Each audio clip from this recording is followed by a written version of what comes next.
People, welcome to my channel. Alas 10:30 na ngayon dito ng gabi. Ganito dito sa Sweden pag summertime. Sa sa northern part of Sweden, wala silang gabi doon. May tinatawag silang midsummer night. Dito kami sa sentro ng tinitirahan namin city ng pangalan ay Ängelholm. Ayan, dyan maraming tao sa restaurant. Ganyan niya sila ng restaurant pag summertime. Ayan. Ser du där också? Eller? Yeah. Maraming tao. Biyernes ngayon dito ng gabi. May dekorasyon sila kinunanis, winerik itong bulaklak kasi nagandahan siya. Pero plastic lang yan. Kasi hindi naman pwede doon na bulaklak.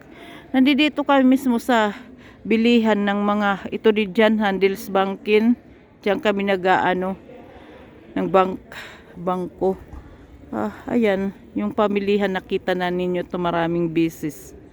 Yung Ängelholm ang tawag dito ng city, Ängelholm. Hindi naman yan maraming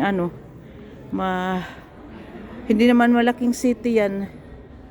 Yun. Ayan.